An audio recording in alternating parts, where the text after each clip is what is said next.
So welcome everybody to the monthly Backspin. I appreciate you guys being here. Absolutely. Good to be here. Yeah. Awesome. Fantastic. Cheers, everyone. Whoever's drinking a smoothie or otherwise. Cheers. Wait, Hey. now I gotta go get Relax. something. Cheers, Hold boys. on. Yes. Man, look, you better show up ready, bro. Yeah, you should know this by now. Cheers. You're late. Get out of here. So why don't you guys go around and introduce yourself? Let's do this. Let's do a introduction. Houdini, we'll start with you. Do an introduction. Introduce yourself and then tell a brief history, just in a couple minutes of how you got started in Airsoft and I guess where you're at now. So I am Houdini. I play with HSA, Hit Squad Airsoft. I got into Airsoft about 10 years ago or so.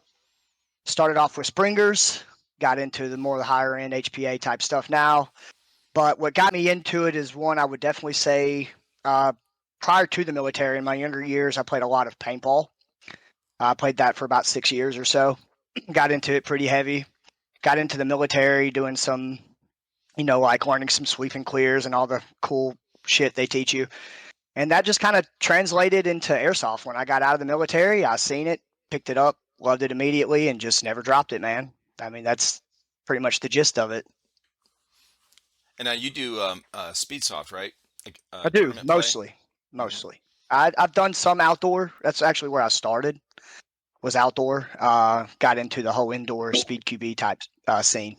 Probably 2 years ago, 2.5 years ago, for speed QB goes. How you doing?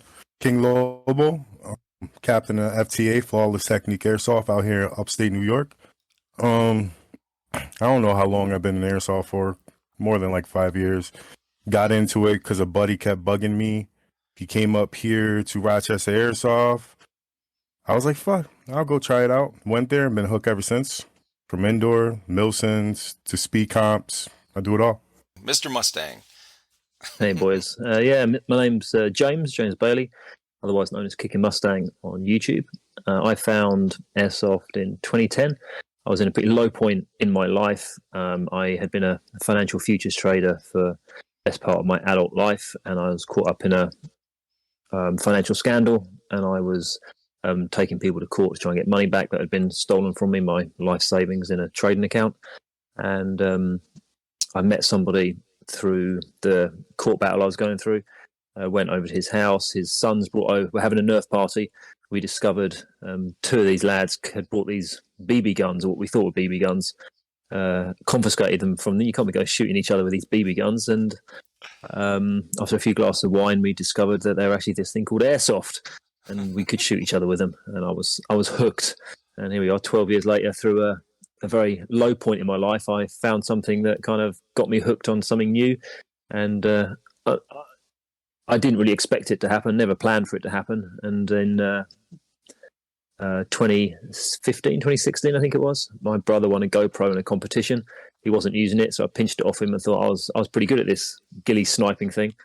I reckon there's some stuff I can show some people on camera. Started recording it, and I was terrible at editing. I was like so bad back then, and took me 2 or 3 years to get half decent at editing.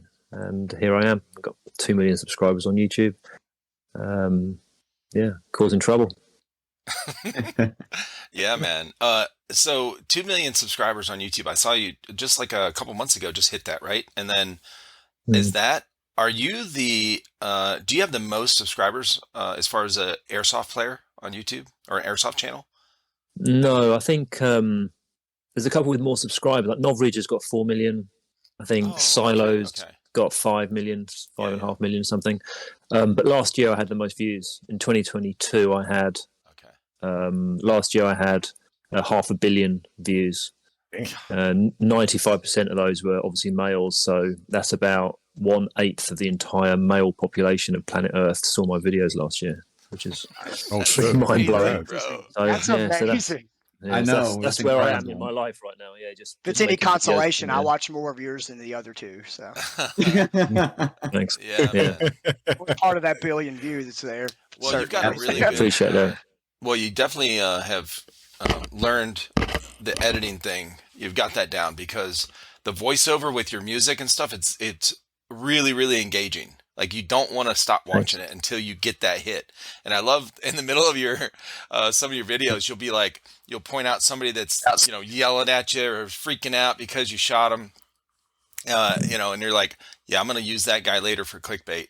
And yeah, that's all I do. I just record what happens on, like, when I go back to when I first grabbed my GoPro off my brother, I just thought there's so many cool things that happen on the airsoft field, whether it's cool moments of play, whether it's the headshots, whether it's catching a cheater, whether it's drama, like all this stuff that happens. This is airsoft, and all I do is record what happens, and then I turn it into a piece of entertaining content. And I love ghillie sniping. I love hide and seek. I love sneaking around. I love getting the drop on people, and I love being invisible. It's like a superpower. Having people like literally, like today, I actually had 2 enemy players were actually sat on me and using me as cover. Holy shit. Literally, and like good. it was crazy. So that's like a superpower, and I love sharing those experiences and the whole ghillie crafting and showing other people how to become invisible, and now being able to provide those products like the crafting materials, the ghillie suits. I was about to say, it looks like your ghillie suit really took off, man. Like, it seems like a lot of people's really diving into that. Like, yeah, it did. One of my it's a good suit. I was gonna say one of my teammates, Red, he actually uses your ghillie suit, and I gotta say, talking from experience and all, it's very effective. Had a similar experience of what you were just talking about, how you had like 2 players that sat on you. Like, there's one player that just came up right behind him, and he was just kind of just like shooting just at the enemy, and he just pretty much just grabbed his foot. And he just says, "Call it," and I'm telling you, he screamed very loud and just took off running. So I was like, yeah, your suit is definitely effective for sure. Yes, the thing about ghillie suits is, for up until like 5-6 years ago, the only suits that were really available were kind of military based or hunting based. And the military based ones tend to be heavy, they tend to be burlap, fluffy, they get caught on things, and they're really designed for when you're just lying down with a bolt action in a hide watching for hours or days on end. Whereas in airsoft, we're mobile, we're moving around, you have to move and then stop, and it could be from your front, your back, your side, you could be in trees, you could be like in all kinds of weird positions, and a traditional ghillie suit won't cover you 360, and that's where the hunting suits came into it.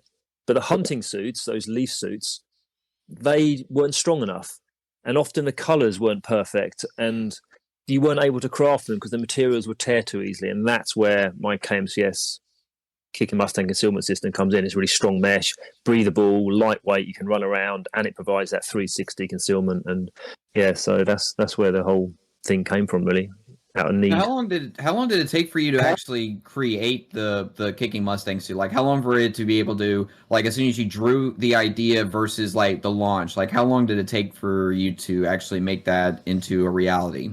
Well, the ideas have been built up over years. Like a lot of the basic ideas were principles. It was very simple, like the crisscrossing of the almost randomized leaf patterns, the making sure you had elastic and a grid on it so you can add your own natural vegetation, the mesh with big enough holes so you can use cable ties, and strong enough that you could use cable ties and it wouldn't tear, like buttons instead of zips, because zips bust and when a zip breaks. It's just things like that, and having material and the longer sleeves and the covering your hands, and even things like a piss flap on your suit, which these hunting suits didn't seem to have. And there's nothing worse than needing a piss and you have to undo your suit in the field. It's just those ideas built up over just experience. But then I was working with a tailor. He was actually based in Russia, which is why things have slowed down this year, because my tailor has gone missing. I think he's been conscripted, actually. So I've got like 300 suits stuck in Moscow. So this last sort of 9 months, I've been working on finding a new tailor, finding new ways of manufacturing the materials, and it should be weeks away. So it's sort of been a constant ongoing process, really, and being able to work with a tailor who can then, because I can't sew, all I have is ideas, and it's having a tailor who I can work with who can then put my ideas into a product that they can then be produced in the hundreds. So it was a constant rolling project, really. Yeah, and then your holster too, you just came out with.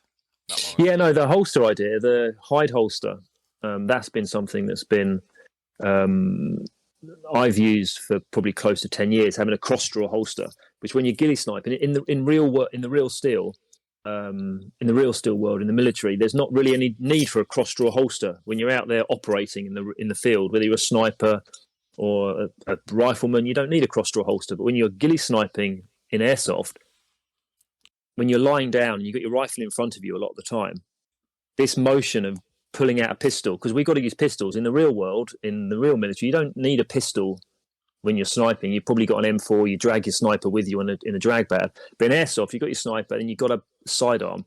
So when you draw your sidearm, you've got this big flappy wing thing going on, which gives you position away. But in a cross draw, you're lying down. To draw that holster, now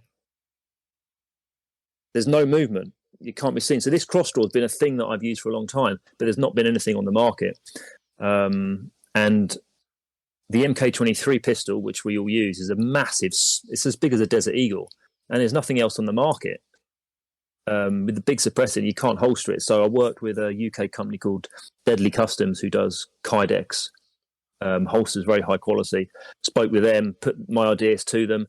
They had access to very highest quality materials, and worked with them. The same thing.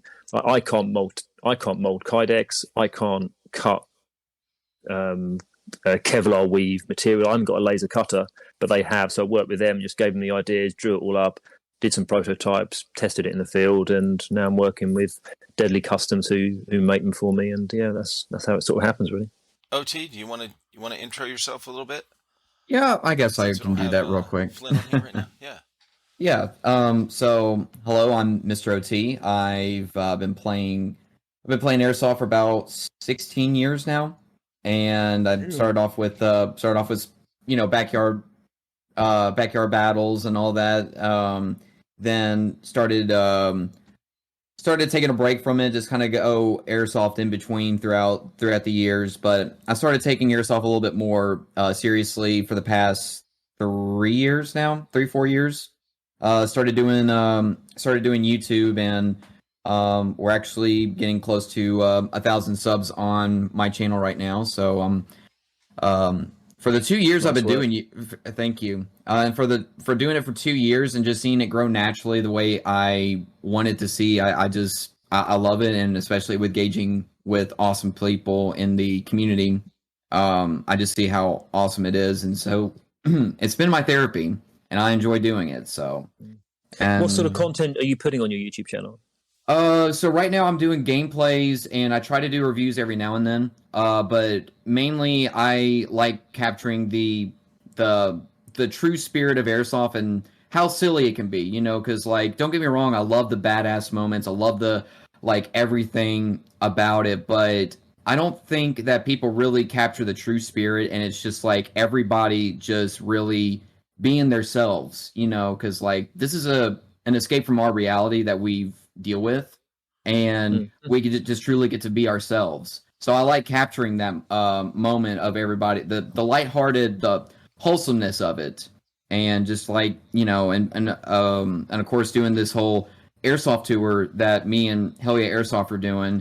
We like collaborating with other content creators, and being able to work with them, whether it's big or small.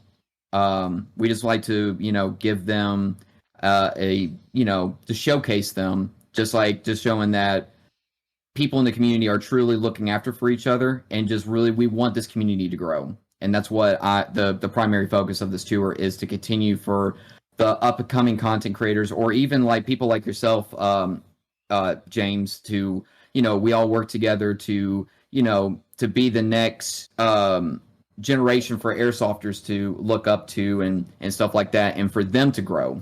And that's kind of what I'm trying to focus on right now. Cool.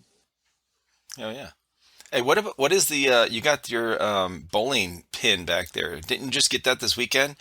I got it. Why? I did get this yesterday. What Let me go grab it real quick. I'll go grab it. All right. Yeah, I saw this. These guys went to Bing, and I saw a picture of him and Hell Yeah holding it. And I was like, "What the hell's the deal with the bowling pin at an airsoft event?" So this was actually given to from one of the people that you actually had on the show. I got it from Spoon. Oh, nice. So Spoon gave this as a Yeah. gift, and what we did was we're gonna bring this on tour, and we're just basically having everybody go and sign it. So we had You're Airsoft gonna run out Dad. of room real fast, bro. Yeah, probably, but hey, we'll Not figure gonna last something long. out. Not gonna last long, but we'll see. So we got Ruby on there, Spoon, the other Airsoft Dad. So we had both Airsoft Dads out there, and that was fantastic. Oh, they were both there. Nice. Yes, Is they that were. Airsoft Ad on Instagram? Yes, there's 2 Airsoft Dads on Instagram. So, and I thought that was hilarious. And we were asking, Yeah. hey, where's Airsoft Mom at? Yeah, there's 2 Airsoft Dads. There's so the one that I had on, the first one I had on is Mike, and they're both actually in Illinois. So Mike's in Chicago area, and so is the other one. Well, Mike, his Airsoft Dad is Air Space Soft Dad on Instagram. That's his thing on Instagram. So underscore whatever. And then the other one is just Airsoft Dad all together. And I was like, bro, I even said this. I did an Instagram live the other night, and I said I was writing out these envelopes because I'm writing them. I'm sending them a patch. I'm writing letters to them and everything. So, and I'm printing out their their envelopes, and I'm like, bro, you guys need to figure out a different name for your Instagram thing, okay? Like, what is it? I'm confused as hell. I can't remember. I don't know who's who here. Dear Dad number 1, Dear Dad number 2. Right? Maybe one should be like Uncle Airsoft, and the other one should be Airsoft Dad or something. Yeah, Uncle no Airsoft. shit. I was sort of thinking the same thing with the uncle thing. Like, Yeah, right. yeah, there's not any out there. Baby daddy. Well, Airsoft Daddy Daddy. And there's another guy I know. He goes by YSP. I don't know if y'all have ever heard of the fella. But his YSP stands for Your Stepdaddy. oh shit. So he's a pretty cool cat. He's a pretty cool cat, but it's clever. I think I have one of his patches actually somewhere. I honestly, Kicking, I found you just looking for sniper vids, and then you popped up, and I see subs, and I'm like, it's got to be good. And Yeah. from Yeah, there- the and then you algo's been also kind to me. you The also algo's kind been of fine. you leaned me into a little bit of I don't know if you guys are friends or whatnot, but bull sniper. Yeah, nice guy. I love Nacho. His name is Nacho. Really good friend of mine, actually. I haven't seen him for a couple of years. The last time I went out there. Amazing guy. He's a school teacher, loveliest person you'll ever meet, and he's got engaged to this woman now, and they've kind of settled down. And he had a little bit. I think that he was having a bit of bother over in Spain, not on the same scale that I was having, but he was getting a bit of grief from people on the airsoft scene out there. And his local site, the Ciudad del Airsoft, closed down, and he sort of stopped making videos. But hoping he's going to get back into it. Yeah, I've noticed some of his vids have dropped off, and I really liked his sniping. And I noticed there's some like similar vids, like areas that you guys would play sometimes. Yeah, clean. He's a And- clean editor. His edits are really clean. Yeah. It's tight. I never really when I started doing my YouTube, and I had like 10 subscribers. He was on like 9,000, 9,500, but the channel never really got picked up on the algo. It never really took. I'd never quite understood why, because his edits are super clean and it's tidy. Yeah. That's so weird. One of the guys I had on probably 3 or 4 times when I first started doing these. This is even before I officially called it a podcast. This is like a little over a year ago. Is NEPA Airsoft, NEPA. It stands for Northeast Pennsylvania Airsoft. Well, his name's Don. He's been into airsoft. He's an older guy. He's been in airsoft since the mid 1990s. Okay. Wow. He started a YouTube channel. I think he has 700 videos on his YouTube channel. He started putting up YouTube videos way back then, and he does. Wow. Now they're not they're not a lot of gameplay stuff. He's got some of that as well, but he's got a ton of. He's really innovative. So and kind of inventive and shit. So he'll make like this one video. He makes a dual minigun, right? So, and it's functional. Like, he's good at electronics. He hot wire or wires all this shit and puts all these. He makes all kind of crazy wild stuff. And he's got the wildest gun collection I've ever seen. Like, he doesn't even own an M4, and I think he's got like 30 some or 40 some guns. He's got just crazy amount of. different style of airsoft guns, even from way back then. But his YouTube channel just never got picked up. There's nothing. We tried to promote it when we first started doing these Sunday shout out things when we were still doing unboxings. And I looked at his channel. He's got a website too that's connected. I looked at, and he does blogging. So he does like, he'll write a bunch of stories on his website. He's got the presence, he's got the online presence. It's all He's got the work, yeah. He's working. He's putting the content out, but he's perhaps just not getting the attention. And probably, unfortunately, the thing is in this day and age, people have got short attention spans, and it's all about how everything, not just in airsoft, not just on YouTube, but in the world, it's all about packaging, how things are presented, and grabbing people's attention. It's like your book they say don't judge a book by the cover, but everyone does. You've got to have that cover to grab people's attention. Otherwise, they're not going to open the book. Yeah, always the thumbnails. Yeah, right. I can completely agree to that. Thumbnails, your title play a lot. First I've got a little over. I've got a little over. I'm hitting a little over 1,000 YouTube subscribers. I've been doing it for a little over a year. Okay. Nice. Most of my vids that catch views are typically like my breakdown and rebuild vids, like how to do something, or like some of my review vids. A few of my gameplay vids got a few out there, but yes, I've grown to realize over the years of doing this that shorter the vids typically draw in more people. Most of the time. And honestly, that's what I've noticed too. Is I started utilizing the YouTube Shorts. The YouTube Shorts, like you can go for between 15 to 60 seconds, and I've noticed that the view counts are much larger than it is on my actual vids, and I've actually gained more subscribers whenever I post shorts. Like I'll average between 2,000 to 8,000 views on my shorts versus maybe like a few hundred to 1,000 on my regular videos. Agreed. I've also messed with that algorithm a little to see how it runs, and I could stack the views on a short that might take a gameplay vid a month to get up to. Yeah. Shorts are powerful right now. They are. And it's the way they're presented as well on the platform. Like when you're looking at them, there's a little subscribe button. People say, "Oh, I like that. I'll sub. I like that. I'll sub." Whereas on a long form video, they've got to click off, they've got to scroll down, they've got to click on it. It's a longer process. But the funny thing is, I don't actually think subscribers are half as important as they were 5 years ago.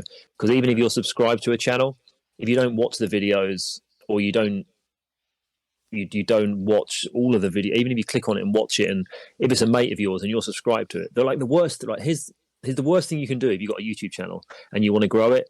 Don't tell your parents, don't tell your family, don't tell your friends who aren't interested in that kind of stuff. Hey, subscribe, like, comment, because that's going to kill any progress to start off. Because YouTube will see like 50 of your mates subscribe to it, they all like it, they all comment because they're doing you a favor, but then they won't watch anything anyway. And if they do watch it, they'll watch 60 seconds. Then YouTube thinks that people like that don't want to watch your channel. People who are subscribed don't want to watch your channel, and YouTube won't show it to your subscribers anyway because it knows that your subscribers won't watch.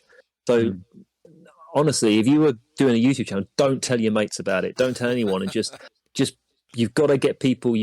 And the same with a short. You've got to make sure your short is totally related to your channel and your content. If your short isn't related to your channel and content, and you pick up 1,000 new subscribers from a short, but your short has attracted people who maybe aren't interested in gun teching, they're not going to show, YouTube's not going to show that to those subscribers. If you've done a channel on speed softing, but a short on speed softing, but your channel is entirely on sniper tech, you've attracted the wrong kind of people to your channel. So you've got to be really, you've got to have the right subscribers for it to work. Facts. True. Because those of you that may be looking into a YouTube, like in monetization possibly, watch hours is a thing you have to get and maintain on a yearly basis with subscribers. I can tell you right now, your watch hours are going to be far more difficult to get than your subscribers. Oh, absolutely. I'm still fighting that. Over a year, I'm still trying to get my watch hours. Yes. Same here. Same here. Isn't it like every 30 seconds? Every 30 seconds counts as a watch hour view or some shit like that? Yeah, and also I the believe thing that's about the stat. algo is so clever. It doesn't care if you haven't got the subscribers now. The algo will recognize when it's a good video, and it will start showing it to different audiences. Like the vast majority of my viewers aren't subscribers, but a lot of them are repeat watchers because the algo will then, if someone's watched a video and they're not subscribed, the algo is going to show it to the new video to them anyway because YouTube recognizes it that it's something they're interested in. Yeah, I was blown away by that when we first started our channel. I started looking at the analytics, and I'm going, like, I think it was like 80% of the views were non-subscribers. Maybe it was higher. Yeah. And I was like, what the fuck? Like, how is that? And I remember finding this one. I was trying to like look at numbers with that because I didn't know anything about it at first. And then I saw this channel that had stopped putting out videos, but they had like 350,000 subscribers on YouTube, and they were an airsoft related channel, mostly like tech stuff and kind of like info that would come, like new tech, things that would come out in airsoft. This was like, I guess their channel was active like maybe 4 or 5 years ago, but they had 350,000, and then but their views on each video were really, really low. And I was telling my son, and I were looking at it, I said, what? How does that? I don't understand. He's like, well, a lot of people subscribed at first, but then they don't, most people don't go back in and unsubscribe. They just stop watching shit. But YouTube will effectively unsubscribe for you. Yep. Yeah. Yep. Exactly. That's part of the algorithm. It is. Yeah. So, yeah, it is interesting to see, but yeah. Scary though, isn't it? It's really scary because we don't actually have much control over what we view. Right. The Matrix is showing us what it wants us to see. It is. Right. It really is, dude. The vast majority is chosen for you. Exactly. You show interest in a certain thing, they just pump it to I you. couldn't understand the YouTube search feature.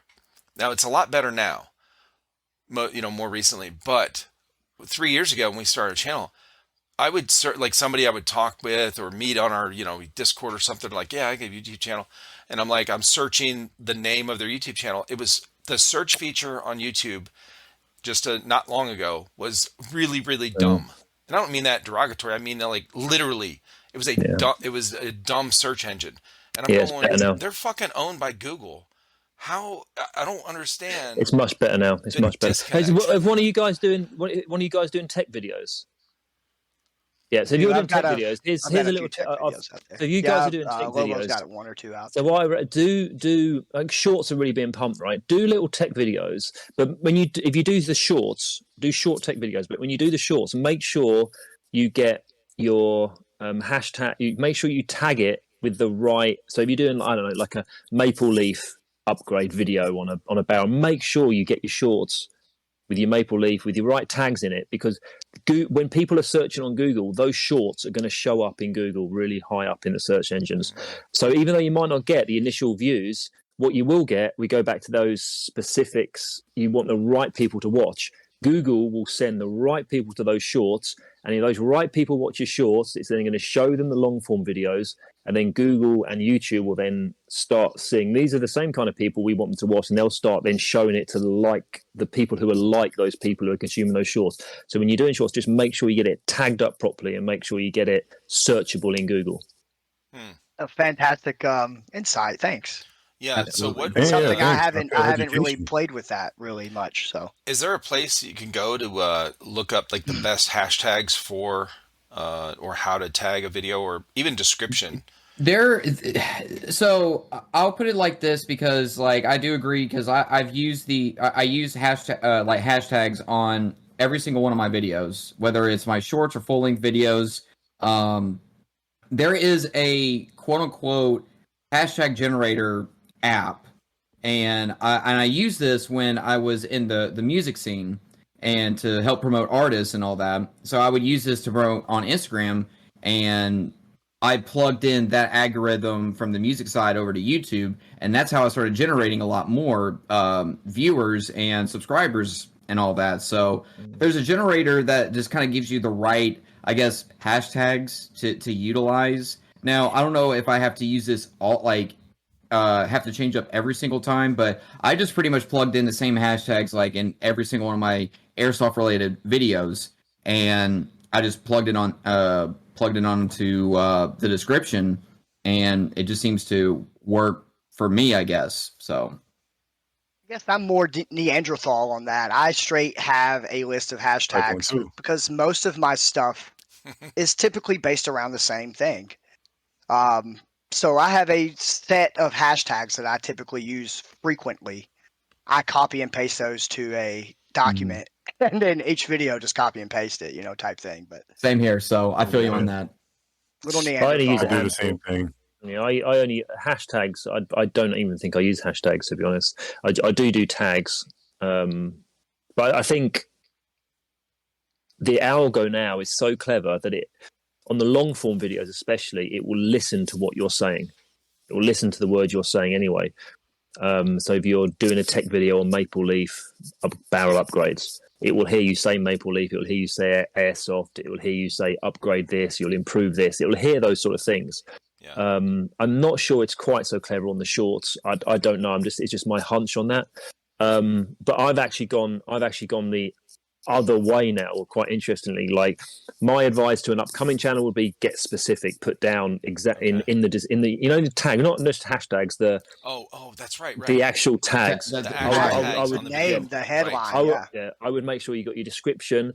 You've Yeah. got the tags, and they've got to also match what you're saying in the video, because it will listen, it will read, and make sure they're all matched up. But I've actually gone the other way now, so I'm trying to avoid the YouTube algo picking up that I'm Airsoft, and I just want it to pick up that I'm entertainment. So I don't say grenade. I'll always say pineapple, because I don't want the Matrix to know I'm using grenades. I don't say shit. I don't say gun. Like I say, like this week I'm using a something, and I try not to. I'm even thinking about not calling them, like even this week I've taken out minigun from all of my descriptions. I just put M134. So I'm trying to stay under the radar of the Matrix, knowing that I'm using gun related stuff, and just rely on it picking up that I'm producing good, entertaining content. But that's when you get to that stuff. It's a scary day we live in these days, isn't it? Where we're actually got to be worried and self-censoring, worried about the fucking Matrix is picking up what we're playing with. You're So 100% use like on replica point with that though. So what you use like the word replica, they maybe? just changed their No, terms of I avoid service again. replica. The replica is terrible, right? Because Really? YouTube, oh mate, YouTube doesn't allow firearms replicas. Yeah. And I had a one-to-one with a YouTube rep, and we were talking about the channel, because I get a one-to-one people I can speak to, and I said about my ghillie suits and selling them, and how I don't have any links. I avoid any links to shops, because they told me that even though it's just a ghillie suit, if it's for sale in an airsoft shop and the link is buy my ghillie suit here with a link, their algo will go through the link and look at the shop, and if the shop looks like they're selling, even if it's airsoft, it looks like a replica gun, it looks like a friggin' Uzi or a Mac 10, the algo will see the image of a Mac 10 and go, right, they're selling replicas, blacklist. Yep. So let me ask you this: how does one actually get a YouTube rep? It was offered to me. Yeah, it was offered to me. I think you have to have a certain amount of subs. Subs. Maybe it's views. I'm not sure. Maybe it's a combination. Yeah, I think when you have to be monetized for sure, and then I guess from there. I just want to say on this, those of you that might be watching think that this might be a little outlandish what he's saying. Voice recognition is a real thing. Mm-hmm. I'm just saying it's everywhere in your face. If somebody doesn't know that by now, good lord, definitely. When you now living in the Matrix. Yeah, when you you go somewhere, you've never searched something on your phone ever before, anything, just some random thing, whatever it is, and then you you're around your buddies and somebody says something, you talk about this one subject or item or whatever, a certain type of headset with a mic kind of thing. You will see those popping up, through your Instagram feed, through your, like, this is, we're kind of used to that now. It's yeah, no, it's great. I mean, most 99% of the time, that's great because it's convenient for us. Yeah. Like, this stuff gets presented to us that we want. but at the same time, it's super scary that Oh, it is. Well, you know, I was yeah. looking at the terms of service they just updated. You know, when you upload a video now on YouTube, you know, when you go through the check process, like when you're clicking through and you go through the you Yeah, have it to goes. actually click on Yeah. whatever is in that video that's inappropriate or Mhm. something like that, right? Or you can click at the bottom where it says none of the above. Mhm. So, and then you hit, you know, review kind of thing setting to go to the next step to, you know, post your video. It Mhm. is, that list is it's like doubled, okay, compared to what it was. And that just started back, I think this last month. Mhm. And It's very I recent. was Yes. reading all these new updates in there with sensitivity to past events. Like if you're bringing up something that would cause somebody to have some bad feelings from past events, and then there's a Mhm. whole section in there about My. elections. Then a whole I'm like, bro, Oh I thought we were my. gonna get a little more relaxed with this shit. No, Nah. they just Mhm. doubled the shit. I'm like, good lord. Yeah. It's just another staple for cancel Uh, culture. That's all yeah. it is. I Yep. swear. That's all Yeah. it is. Yeah. Have you noticed that Call of Duty doesn't use the names of the real guns anymore? And it's not Correct. because of it's not because of trademarks. Oh, I didn't know that. They give It's them all due to weird names. it's due to sensitivity of others. Mhm. Really? They don't want people to 100%. think you're using real guns. It's going to encourage people to go out and buy a Mac 10 and shoot civilians. It's Because people have done that forever, haven't they? Oh Yeah. god. Get out of here. Retarded, Yeah. bro. I think they're genuinely worried that YouTube, etc., is going to cancel any kind of gameplay videos because it's a replica, Yeah. like what's happening in Canada, isn't it, at the moment with them banning airsoft in Yep. Canada? Dude. Yep, took the words right out of my mouth. That's a big Yep. That's not far from us for the U.S. No. No, No. not at all. Well, So here in New if- York, we got a lot of new policies. Yeah, Oh, I that's can. right. Yeah, I I know can in New York imagine. too. Yeah. I could imagine. Has to And be I'm clear. just thinking, I'm thinking more real steel type stuff when you say that. You know Yeah, what I but mean? they're Not even they're clumping they're- it together. Yeah. right. Yeah, they're like yeah. translating all of it as one, Yeah. and it's not. It's not. Right. No. Well, no, it- yeah. It's It's the gun sad, isn't it? culture in general. It is. So, and I think that what I've heard and some of the articles I've read, now I don't know, these are just people speculating. You know, you're never going to get a rep or someone high up in any of these companies that's come out and say, yeah, this is why we're shadow banning this, and this is why we're cutting out this, and you know, they're not going to say that. But a couple articles I read, you know, there's people speculating, and it seems, you know, it's a good argument is that when you look at airsoft, or when it's not us, but when someone on the outside looks at airsoft and they look at, and you just watch airsoft videos that are put out there, any kind of content that's put out there, you got stuff from milsims. I mean, look at if somebody was really afraid of guns and the gun culture, let's say, and you go, yeah, look at this milsim, had 1,000 people there. They're all dressed in military gear. Are these military players? Like, are these military people? Like, Yeah. what is going on? What are they doing there? Yeah. I've talked with so many people that have said the one girl in Slovenia, they played, they do like pickup games on, they don't really have main fields that they do milsims on or whatever. They just get a bunch of people together. They get permission from the landowner and they go out there and play. Same thing in Scotland. Same thing in Scotland has some airsoft fields, but Utah, here in America, Utah, they do the same thing. They don't have a lot of fields there, so they just make up their own. Poland's like that. Yeah. Poland too, yeah. Yep. So they've had people come in driving by, see all their group there. This girl was telling me, and she said they went and called the police. Police showed up like 15 minutes later, tried to kick them off the field, saying they were, you know, and even the police didn't know they weren't familiar with the airsoft thing. They're like, what is going on? Are these a bunch of military militia, you know, out here like training? So if somebody on the outside is watching this stuff, this is the kind of, I guess, feeling they get. And this is what this article, a couple articles that I've read were about, is that they're speculating that YouTube and these other ones are trying to kind of get rid of promoting that kind of behavior on their platforms, especially because airsoft in general is geared or marketed to teenagers. So they're like, oh, we don't want these young, teenagers coming up learning this kind of behavior where they could be dangerous, as adults. Yeah, they're definitely trying to clamp down on it. Facebook and my Facebook was monetized as well. That was demonetized in September and completely shadow banned now. And I was getting tens of millions of views on that and each month, and that's just gone to nothing. Now, what about? Do you have Twitter? I do, yeah. Have you thought about going putting more into that? I love Twitter.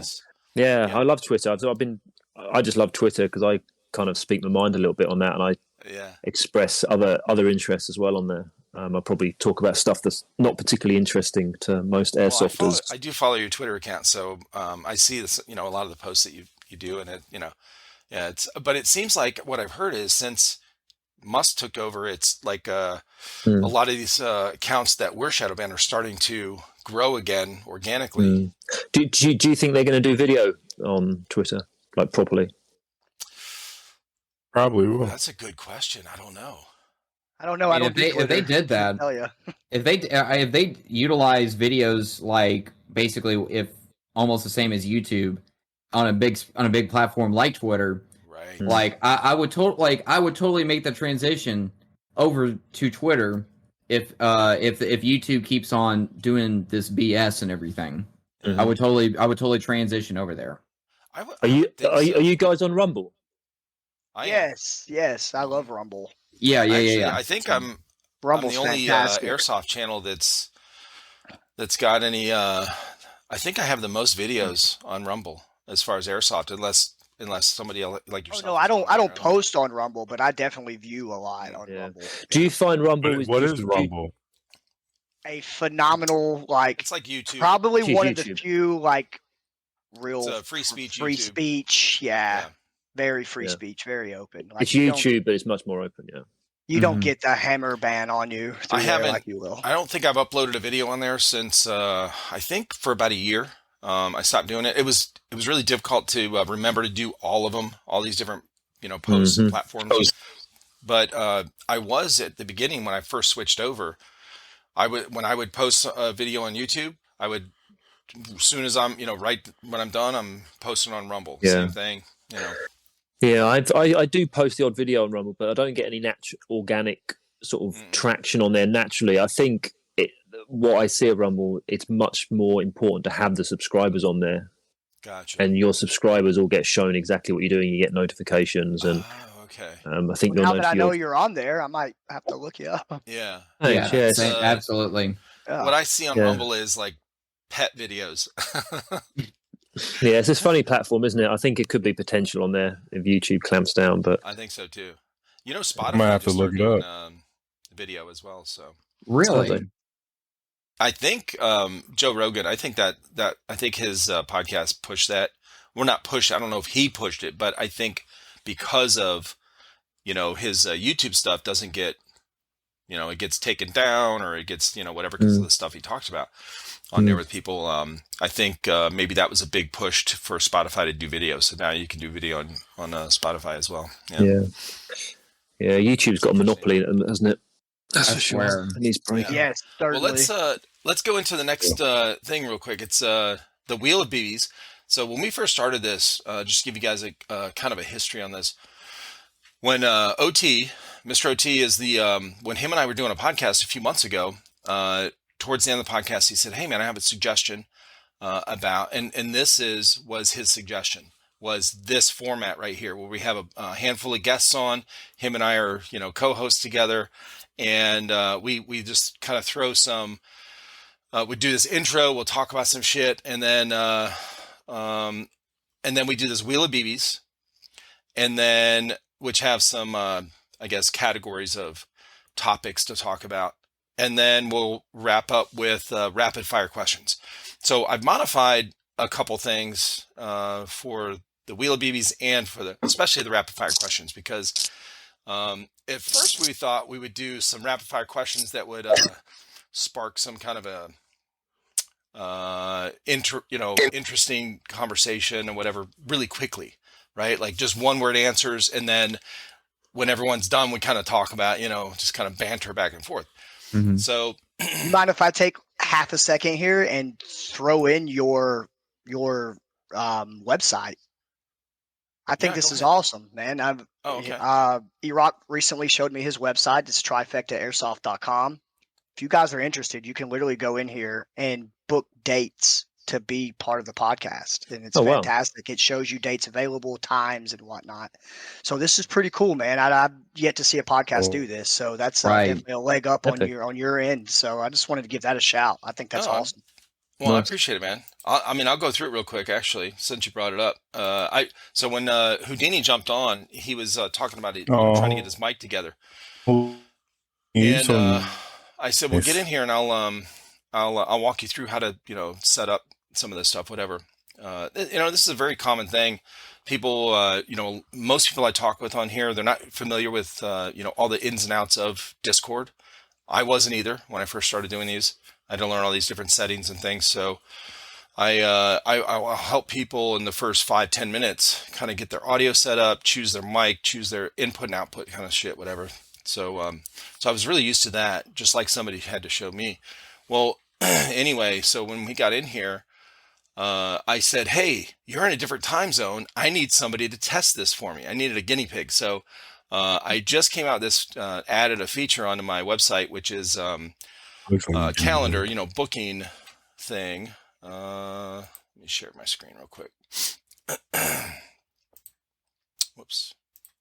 I think this is somewhat of like a meta setup to get people into your podcast, Well, I appreciate it, and man. easier too. Yeah, I wanted to make it really easy for people. Because what would happen is, what I've been doing for the last year is I'll message somebody, whether it's on Discord, Instagram, their YouTube videos, or whatever, somewhere we can chat back and forth, and I will, and then we'll go back and forth basically for sometimes a day, a couple days to figure out a good time, and whatever. Especially when there's a time difference. Some people, it's really quick and easy. So James, that's an example. You're a totally different time zone, right? I said when I asked you to be on, you said, "Yeah, I'll do it." And I said, "Well, I have this day or whatever this day." You're like, "Yeah, Thursday's good." I was like, "Fucking A, bro! It's so easy." Lobo, I think most of you guys on here, it was the same thing. We went, it was really quick, but that's not always the case. So I want to make something that was really quick and easy for people to go on at their convenience and just kind of set up. So if you look, this is the website. All the way on the right here is a book online. I just added this. I didn't know how to. I didn't know how to. Can you all still see that? Yeah. Okay. Click on watch stream in order for it to pop up. Yeah, you got to click on watch stream. Right? Okay. Yeah. Click on I watch. didn't know that. See, look. Yeah. I thought it was just gonna pop up. There you go. Yeah. So yeah, when sometimes it does. Right. I don't know the secret on that. I don't know why. Sometimes it just pops up normally without you clicking on anything, and sometimes you have to click on watch stream. So you click on book online, it brings you to here, request to book, and then it'll take you to the calendar. Looks cool. And then all these dates, it shows you the current month. Any date that has a blue dot under it that means there's an available spot. Okay.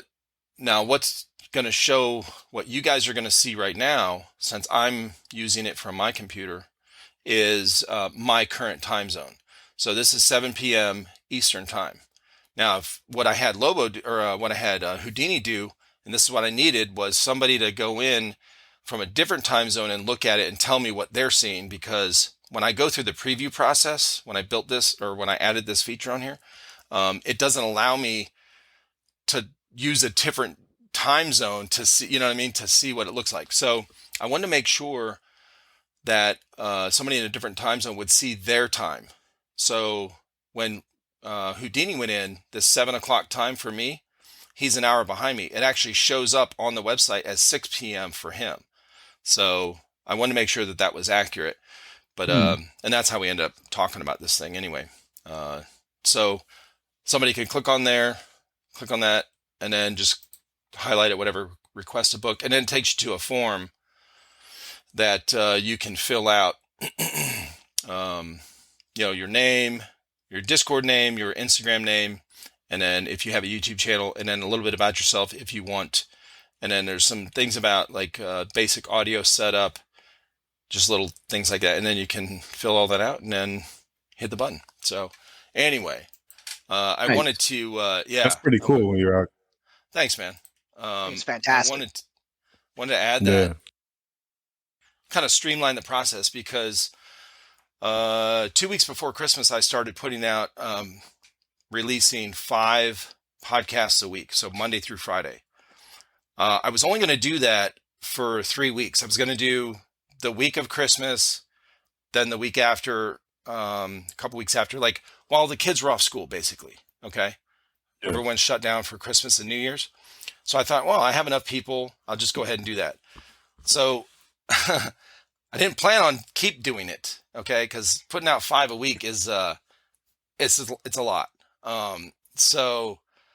But I still have enough people to keep up with it, with that schedule. So I wanted to streamline the process of setting up these dates, and that's what I came up with. So yeah. Mhm. Anyway, hell yeah. Well, let's do this Wheel of BBs thing here. Wheel of Fortune. I know, right? No. Okay, so what we're What do gonna we do got is on here? we're gonna go. James, we'll start with you. When I click it, whatever it lands on, you guys still see it, Look right? at it go. 1v1 who? Let's Yes, go. Me. So whoever, Me. On a speed field. if you had anyone you could play against, just 1v1, and obviously your style of play, whatever it could be, who would you want to 1v1? Nico. Nice. Name's Nico. Yeah, Yes. yeah, that's a good one. Okay. Awesome. Houdini. For me, it would definitely be S2N Junkie from Second to None in the Netherlands. Oh shit. Okay. I love that guy. Awesome dude, but he is a savage on the field. Lobo. Well, I can't say Houdini because we already know who won that. That's BS. man. Oh shit. That wasn't. Did you already beat him? Hold on, no, this wasn't on a speed field. This was a trip to What? Rhode Island, and we were doing a speed loading and shooting. Like we had our hands to each other. We had to turn around, load, rack, and shoot. And the first one that got hit won this dope Rogue Customs Slaughter Project magazine. Lobo got me. All right, he got me. All right. Got me good. If I had a 1v1, anyone, I'll go after Rusa from SYG. Ooh, yeah, dude's a Nice. savage. Yeah. All right. OT. What about you? Knowing my play style, I felt like I've gotten better as far as like being able to move up and suppress from all the previous Milsims that I've been doing. I would actually like to do a 1v1 with Dutch the Hooligan. I would like to feel like that would be a very interesting one. It would be Yeah, it would. interesting. Okay. He's actually a nice fella. I met him in Kentucky a little while back. Oh, really? Yeah, pretty cool dude. All right, so I have limited space on these little pie slices here to add words. It doesn't crop it, like word crop it, where it fills in the whole pie slice. It just cuts it off. So I had to get really creative with the sentencing here. So in 2023, what's the most exciting event you're looking forward to? Oh, I already know James, this you can one. go. I'll lead it. Sure. I'm looking forward to the NSL tournament wrapping up in Rhode Island. Yeah, that's next At- weekend, right? No, that's going to be at the end of the year, like September. And I'm stoked about that because So EA. the first one's next weekend, isn't it?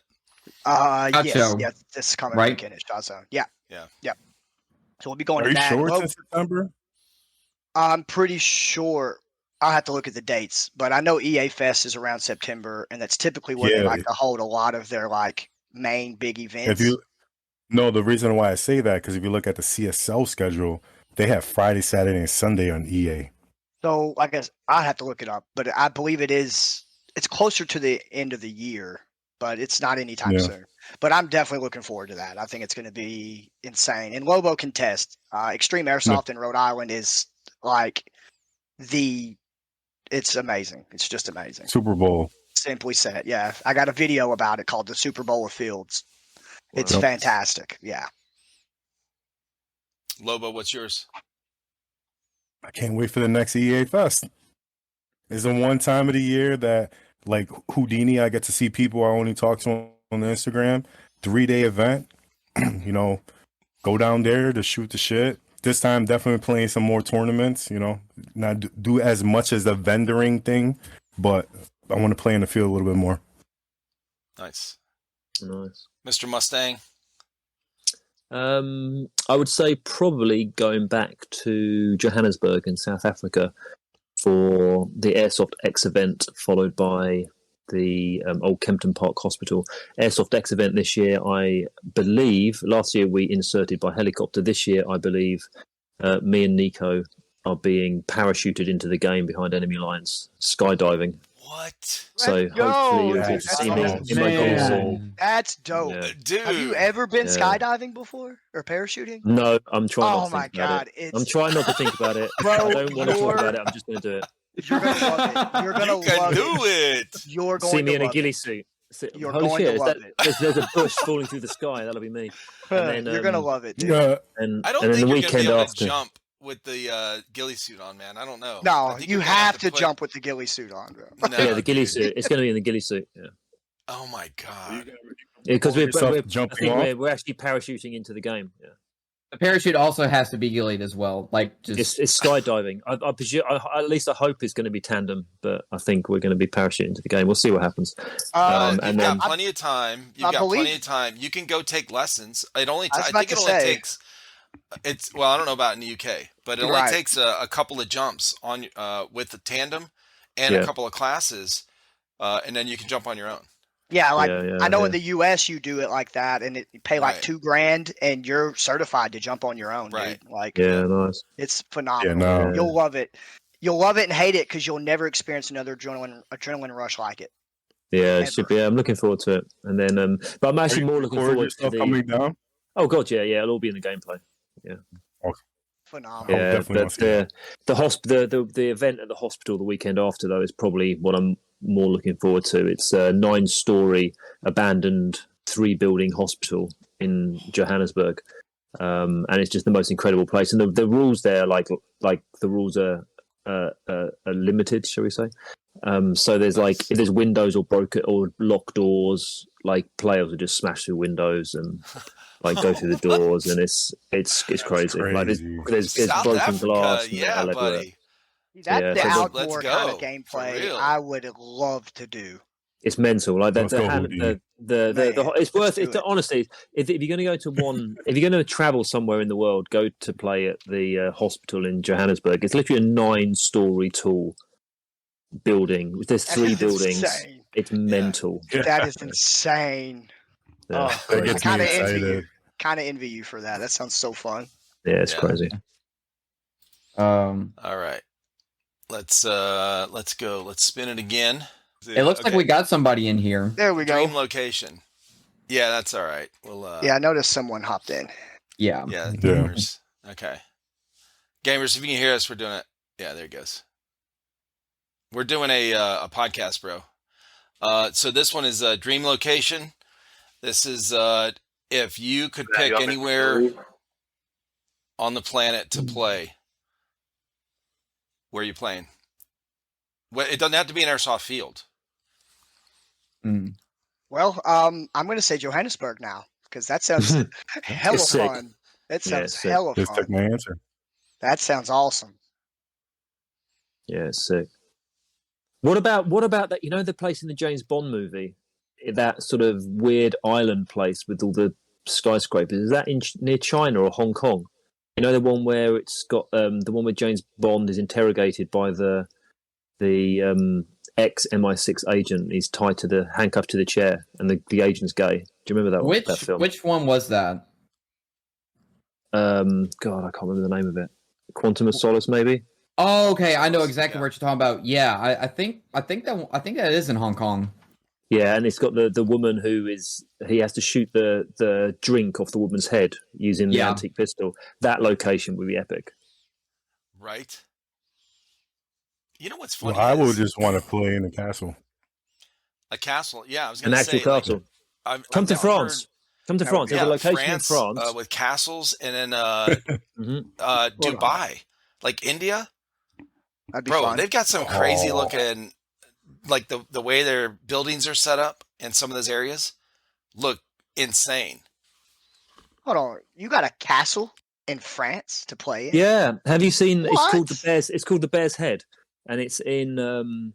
It's a Napoleonic fortress that's built on top of a mountain called the Bear's Head, Le Tête de l'Or, I think it's called in French. And it was used in the First World War and Second World War by the Germans to store ammunition. And it's on top of a mountain, big fortress, all surrounded by forest. And it's got this massive trench around the outside. And there's a secret tunnel network you can go through with a morgue. And there's a labyrinth of underground pitch black tunnels. There's a cliff face, which you can there's a rope and you can climb up this cliff face to get in around the back. And there's these sort of chimneys and ladder you can go in. And it's got ramparts. It's insane. Absolutely insane. That's where I will wear a ghillie suit for that. Yeah. I don't know. I'm all black for them tunnels, bro. All black. Right. I think for me, I would love to play in the city of Pripyat. What? Yeah, that's where the Chernobyl disaster took place. Oh my god! Yeah. Okay, the abandoned city. Yes. Because because like if you think about it now, like you could go to Pripyat as a tourist attraction. Like you could go there now, and explore the abandoned city.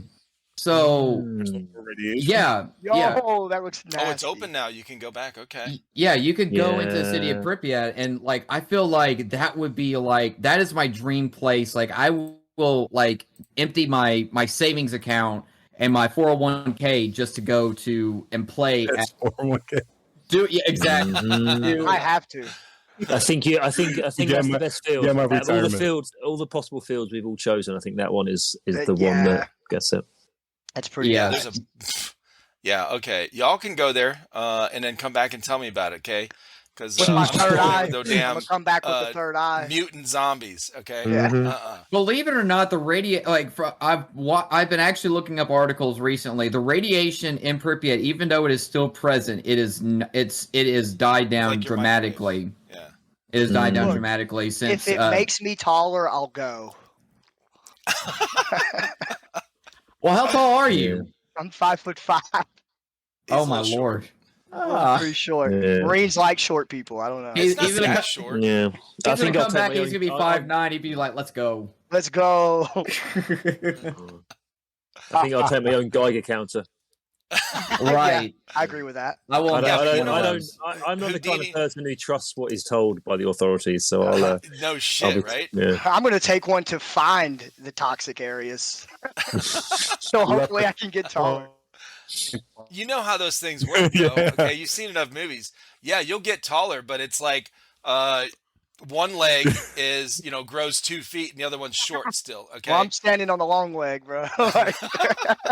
It's because like the ultimate, the real reason is because like I feel like everybody who has played Airsoft and who's played Call of Duty has always wanted to do an all gillied up mission from the first Modern Warfare. Mm-hmm. Like, and this is where it took place. So I figure being able to actually do that in person in Pripyat, I think that would be like That's the most. Pretty cool. Make it happen. Well, I mean, let's just wait for the war to come over out in the UK and in Ukraine, and then we'll just yes, let's wait for the war to be over first, and then we'll try to make it happen. Yeah. All right. Well, we did the. I think we did almost all those. There was questions one more left. I can't remember which one. Was there? Yeah, there's one more. I think it was Dream. It was Dream Gun for 23. That's what it was. Yeah. Yes. Yeah. Okay. Well, let's just go around and do that. I don't have to spin it. So who's anyone have a gun that they're looking forward to getting this year?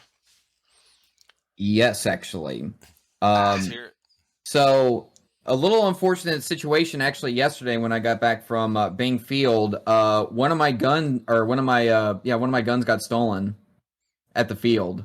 Yeah, somebody stole. Like they disguised themselves as paintballers because I saw these kids, and and once they left, after we were out there playing, my little stubby N23, my little baby M4, that I brought out there got stolen. So I was a little bummed out, but it is what it is, unfortunately. But the one that I am looking at getting is SEMA had just released an AA-12 variant. And I saw it on Taiwan Gun, and I'm trying to talk to them about sending one over for me to review. But that's definitely something. Like, it is a tri-shot shotgun AEG, and each individual barrel has its own hop-up unit. So you got 3 different hop-up units. That's phenomenal. So you can spread the different BBs and everything like that. So you can control the spread of how far it comes out per distance and whatnot. Cool. That's pretty fantastic. 100 round mid caps too. So nice. Damn. So that's something I'm kind of looking for. Might as well grab a flak 10 at that point. You're funny. Those things are beasts, though. Yeah, if you could get one. Yeah, good luck. Right. Anyone else looking forward to a new gun this year? There's one I've always kind of kept my eye on for a long time, for a while. And mostly because I think it would be hilarious. A 5'5" United States Marine carrying a minigun would be phenomenal. I would love to have a minigun just so I can stand in the open and spray everything, and you just see this little short. Can you carry? Yeah, well, I've carried large men on my shoulders in the Marines. I'm sure I can handle this. Just making sure now. I don't know. Not the micro gun. Not the micro gun. You want the full length. I want the biggest one possible. I want one big enough that it makes me look smaller. Just that wouldn't because be hard. It would. Fuck you. I said you better use the other mini one, the mini gun. Okay. I just thought it would be hilarious. As a little short dude holding this gigantic minigun, screaming. That would be funny. Screaming "fuck yous" as I'm running down the aisle. Right in EA, right? Houdini, yes, right on the field. Yep. It's like, all right, who gave Eric Cartman a minigun? Yes, sir. Yep. You got it. That's funny. Anyone else? I just say I'm still searching for a TM Glock, so hopefully one day I can get one. I just want one. I don't care which one it is. I just want a TM Glock. That's all I want. Are they hard to get? If you can't get them imported because of trademark issues. I actually can help you out with that. Go to JK Army. JK Army? JKArmy.com, because that's where I got my TM Glock. We've been to that website. Yes, I've been to that website, and it's actually. What is the issue? Glock doesn't, because it's not approved or something, or they didn't get the licensing from Glock to put it on there. Yeah, it's something that it's been going on for years though. Like I've seen it happen plenty of times with because I think that's how I think Airsplat got out of business, because they were selling a lot of TM Glocks and KJW Glocks that had the Glock trademarks, and Glock was like, no. Well, they get over here. Like they would get. Do what now? License. Go ahead, Lobo. No, I was gonna say they get over here. There's people that they get over. I know people that have them. I've seen companies that I know personally, the owners. They get a small shipment in, but they're gone too fast, or they've been on a waiting list. So when they finally got them, it's the people that goes on a waiting list first. Like I had a buddy on my team, Ricky. He has like fucking 10 of them. He just finds them. I don't know where. He just finds them, but he won't sell me one. So the weird thing to me is a company like what TM, a buddy that's big and reputable is making a product that has that they don't have the license for. I'm confused. What? It didn't used to be an issue before, like way back, like back in the day. Like it hasn't been an issue, but because Airsoft grew into a huge popularity, that's when gun manufacturers were just kind of like, hey, y'all are making quite a bit of money from using our logos. We need to put a stop to this, or we want that check. Yeah, that's what it pretty much is. They want their money. Mm-hmm. Well, sure. I mean, you have to pay for their. You pay for their name. I mean, that's if you market if a company puts in the time and effort and money to become popular, like Glock, right? And then somebody just uses their name on a product without their permission. It's kind of shitty, in my opinion. I think like I'm just confused as to why. Like I'm saying, like because I think Elite Force holds their trademark. It's Elite Force Humorex USA that owns the official licensing to Glock. But they're the only ones that can make a Glock. Mm-hmm. Really? That's the only one, legally at least. What? Yeah, but I will say this. I don't know what Tokyo Marui's doing, but I'm telling you, like, if you go to JK Army, because that's one of the only retails that I order from are overseas. So, like, Taiwan Gun is based out in Poland, and JK Army is based out in not Hong Kong, but actually it could be Hong Kong. I'm not sure, but I actually got stuff from JK Army I got that TM Glock within maybe about a week or two at most. Really? It didn't get stopped in customs? It did not get stopped in customs. I don't know if I got lucky or whatnot, but jkarmy.com is definitely something I would take a look at. And I actually, I found a lot of these websites through other UK YouTubers like Airsoft Mike and Fez Airsoft. I have to check it out. Interesting. Well, one thing I know, I would love to see Kicking running a like Monk Customs build would be pretty awesome. That would be awesome. What sort of builds do they do? Is it more of it's more HPA. Paintball. Yeah. Like a paintball gun. It's kind of set up like a paintball marker. Yeah, you got but it's for airsoft. Yeah, you got your tank attached to the grip. Yeah. And you got a nice. Yeah, I don't like AEGs. I don't like. They sound like sewing machines. Same. There's no drama. There's no drama to them either. When I use guns, I want them. They either have to be like they have to have something visceral about them. So the bolt action when it's on camera, and not just on camera when you're playing with it, you've got that. It feels like you've done something, and you pull that trigger, and it's a single shot. And it lands, and it's really satisfying. And with a gas blowback, you load the mag, cock it, clunk, you fire, you feel something, the gas, the BBs run out really quickly. You've got to reload it. With AEGs, it's just like zip, zip, zip, zip, zip, and they fly out full auto, and there's nothing about it. It's almost the same. It's almost the same with HPA as well. Like the MTWs or any like Redline or a really good HPA M4 build. Yeah. They're amazing. They shoot straight. They can lift heavy BBs. You get huge range, massive rate of fire. They're super effective, but it's just a hit. And there's no. That's actually why I love my because I in my case right here I have I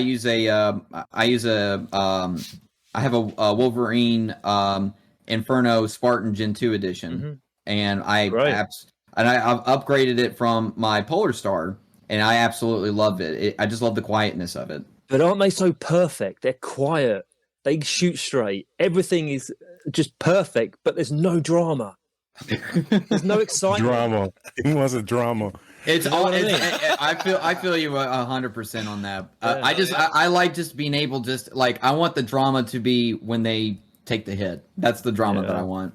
I know. I get it. Trust me, I'm tempted. Trust me, believe me, I'm tempted. But so I've sort of tippy-toed in your realm, Kicking in a speed soft scenery with a Springer short stubby QB game. Sniper. Yeah. And it really ups the difficulty tremendously. But it's so satisfying. I got away from rifles and went to pistols because rifles are just too easy.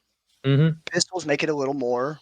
Pistols are fun, aren't they? The gas blowback pistols, like you're talking about getting a TM Glock. There's something about using a gas blowback pistol that's super, like, it's visceral. You're like, it's a real experience. Not even just that, but the style of play you have to adapt to compared to like a rifle where you can sit back and spam everything accurately. Skill. It's so different, man, and it adds that extra layer of competition to me. And And who snipers in uses that who uses also. electric pistols? Do you use an AEP? Who loves to use electric pistols? Everyone's like, no, don't do that. That's how I react to like electric rifles. No, I don't use an electric rifle. I want a That's gas true, yeah. blowback rifle. You know? Yeah. Right. Agreed. I tried one electric pistol. We got one in a mystery box, and I didn't even know what it was. I was like, "What the?" Because we'd always gotten the gas blowback pistols, Mhm. and then and of course I didn't know. I was still new into learning the airsoft stuff, so I'm like, "What the hell? Where's the gas thing?" And my sons are laughing. They're like, "No, it's a." I was Battery. like, "What are we gonna do with this battery? Where does this thing You're go?" like, The "Ooh, top comes what do I off. It do? goes Ugh." in the top. And, we did a review on it. The thing sucked ass. It was horrible. Okay. Yes, it's good for running off stray animals, maybe. I think it was like 120 FPS, bro. This thing was It hit ass. squirrels. The squirrels in the vegetable Yeah, there garden. you go. Yeah. Well, let's go into the last part, which is the rapid fire questions. Like I said, I did something a little different. It's just for fun. It's for funniness. Okay, it's not funniness ain't a word, but it's just for messing around. Okay, they're not real questions, or legitimate questions, I should say. They're just for messing around. Because honestly, when I was thinking about doing the rapid fire stuff, some of the stuff that we talk about or that we ask, like some of the previous ones, would be like AEG or HPA, right? Well, with you guys, with this group, it's not really applicable, okay? Because we got a bolt action sniper over here. We've got a pistol running maniacs on a speed soft field, okay? And then, yeah, so I changed it up a little bit. Okay, so I'm going to share the screen. And I just put out a little Word document that these are multiple choice questions. And we don't have to go in a certain order. Y'all can just call out. Okay, whatever. We'll just see. Can y'all see that? I just see a white screen. The white A white screen at the screen. moment. Yeah. One screen. Okay, hold on. There we go. Now you see it? Yes. Yep. All right. In this game mode, I'll just read it out loud. I love it. In this game mode, every time you get a kill, you must sprint back to spawn and do a shot of A, Jim Beam Apple, B, Peach Schnapps, or C, Warm Cat Piss. All right, go. Who's Straight who's up Jim Beam. Jim Beam. Jim Beam. Mm, I have no idea. Is warm cat piss, is that an American beer? no. No, No. like literally Warm Cat Legit Piss. cat piss. Oh, okay. I guess peach schnapps, I guess. Drinking wine. He probably doesn't do liquor like that. I'm kind of Sure, on. His I'm, last name is Bailey. Of course he does. Well, I has mean, done- okay. And by the way, you guys might not know this. OT, when you were talking earlier about your music background, James over here used to be a DJ, like pretty big time. Okay. oh yeah, before he I remember started watching sniping. that. Yeah. Yeah. Mhm. Big into music. So I go guess ahead, OT. I'm kind of in between like A or B because you see the thing is like I gotta be in the mood. C. I no, I am not gonna do C. I'm no. Oh, that was Um, coming. No, it's because like I gotta be like when it comes to liquor or anything like that is like I gotta be in a mood for it. You know what I'm saying? Like I gotta be in the right mindset to be able to say it's like if I'm doing like celebratory celebrations or whatever, then yeah, absolutely. But you know, it's just like I just can't just it's like, oh, it's Tuesday. Here's some Jack Daniels right here, you know? I just can't do that. So it's gotta be between A or B just depending on how I'm feeling. Well, the reason I chose the first two is because those two are, from what I know of, and people I've talked with and met, those two are probably the most commonly, or I guess the most common thing that people have gotten sick on that they'll never go back to, right? So it's like a Vodka. real sweet apple taste, a real sweet peach taste with the schnapps. So if somebody has gotten sick on those, they're like, okay, maybe I will consider the warm cat piss because I'll throw up if I drink these other ones. Nope, that's vodka Can't do for anything me. peach. I That's can't vodka. smell the vodka. Ugh. that's tequila for me. I can't do tequila. Ugh. Yeah. All right, let's go to the next one. All right, the field has a strict bang bang rule, but instead of yelling bang bang, you yell A, you dead, B, be gone demon, or C, bye Felicia?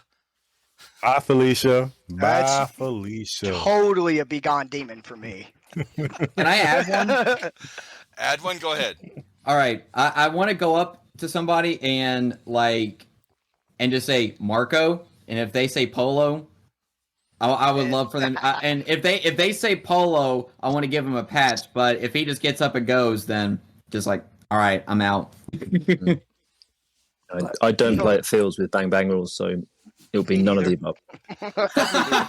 I don't either. But so we have some HSA West Coast guys that play over, in the West Coast, obviously. Yeah. But they play at Project N1 a lot in California, and they'll do the whole Marco Polo thing. But they don't do it like what you're saying. They do it to find each other. When it gets down to like 3 or 4 people left, they'll start screaming Marco Polo to find each other. Oh, okay. I've seen Scotto do that. I've seen Scotto do that in video. It is. Yeah. Yep. Nice. All right. Let's go to the next one here. In this game, it's you and a partner against 100 speedy boys jacked up on Mountain Dew. Who's your partner? A, Stallone, B, Van Damme, or C, Schwarzenegger. All of these guys while they're in their prime. Okay, so years ago, right? Schwarzenegger. Van I don't Damme. know. Yeah, I think I'm going to go with Van Damme. I think I'm going with Van Damme. Not going to lie. Yeah. Stallone. Going with Arnold. Stallone. Yes. Wait, somebody joined in? Oh, somebody did join in. They're all right. Cutter, we're doing a podcast, man. Oh, I'm out. So I didn't even realize he came in. Yeah, I know. I just heard a doo-doo. I was like, oh, okay, we got somebody. So we had a Stallone and a bunch of Van Dams, and no, we did have one Schwarzenegger. Okay. Well, it was Cutter. So Okay. so 3 Van Dams All right. and 1 Stallone. Your favorite field that banned you will allow you back if you wear a special outfit for the first game. What is it? A full banana suit, only boxers and flip-flops, or only a hospital gown? Hospital gown. Bro, I wouldn't go back, but yeah, probably a hospital gown. I would agree. Just don't I try. go Just, with B. Depends what you've done. Depends what you've done. True. mm-hmm. I go out there with a pair of boxers and flip flops. Oof. Yeah, I'm in the boxes and flip flops as well. Awesome. All right. Only because I I actually own a banana suit, so I've already done that. I Well, just the want reason- something to protect my wiener so I don't get shot. Listen, I will take an ass shot versus a shot to the family jewels any day. Oh, I gotta You say, got to think if I about see it like you- this too. You take the flip flops, you can hide stuff. You hide one in your pocket, and you got the other one to throw at people. You ever seen I'm Spanish? I can make. What are that you gonna shit put curve. your mags You know what I'm in your whitey tidies? Like, yeah. So, well, I use these answers because 2 people I've talked with. One, the guy Storm the Poet out in the West Coast. yeah, you He's get a actually cast he with has a him that banana one, suit. He's actually played in his banana suit before.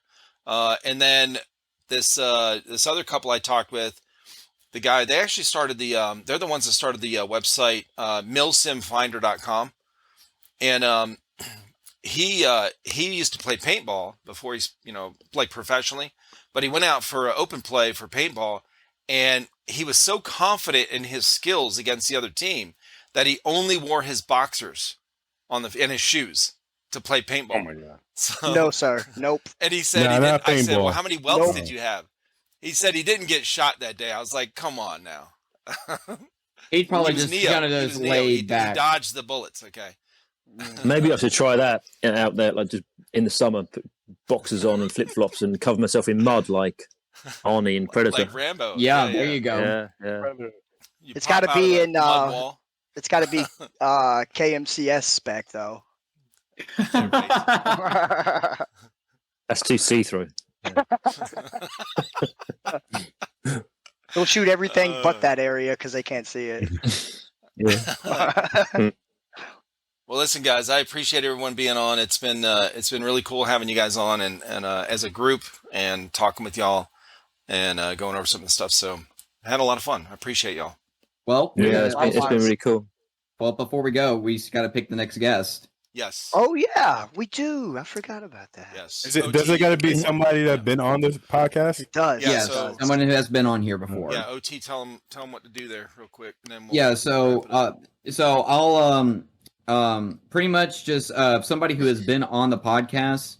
I guess you could go ahead and pick someone who to be on for the next episode.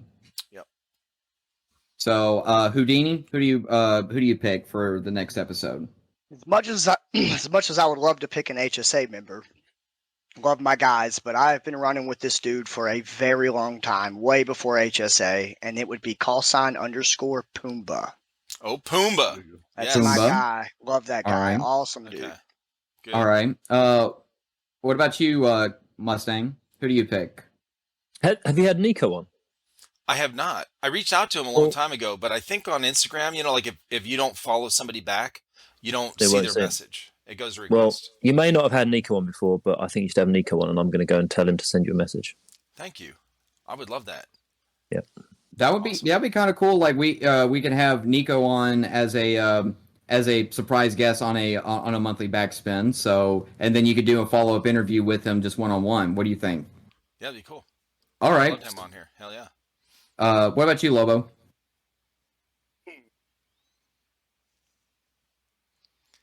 Sicario, or a manic, what he calls himself Yeah, nowadays, why did he change his name, bro? What the fuck? because he's a manic. No. Yeah. He's mad. Yeah. He did say that on the podcast. That's right. Okay. Yeah. Nah, he's Um, my boy. I've been boy riding with him for a long time, and he likes doing stuff like this, so it's only feel right.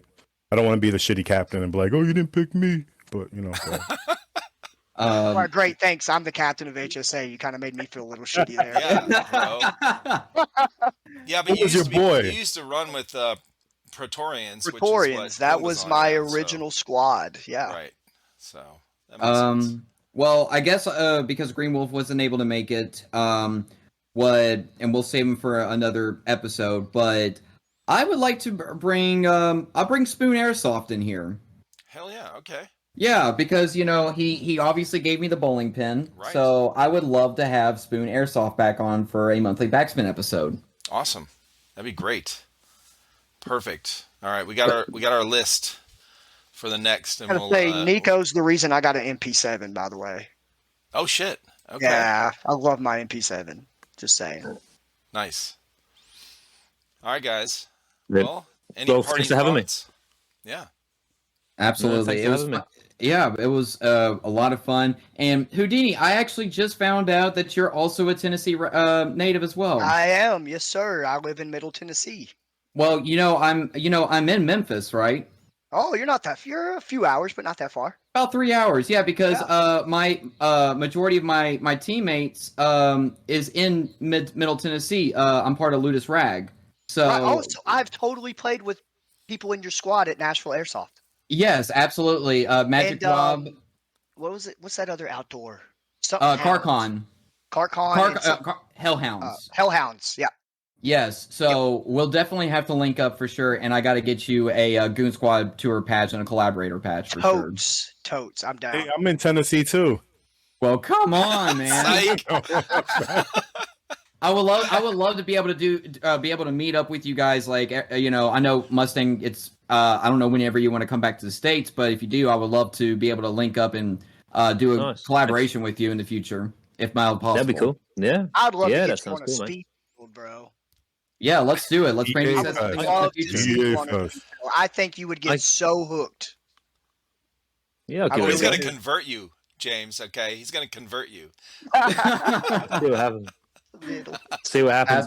And if before we go, if any of you guys want to bounce ideas around with, if you're doing YouTube or you're doing content, just want to bounce ideas around and ping me a message, and we can have honest Definitely. conversations about what's going on YouTube, and if you want ideas and just Okay, Thank I'll you. I'll Thank you. I'll send you a friend request here on Discord and all that, and I already follow you on Instagram, so I could just do Cool. anything right there. So perfect. Well, thanks very much for having me, and it's good chatting to you guys. Yeah. awesome, thanks All right, guys. Have a good night. All you guys. Get some Appreciate sleep. y'all.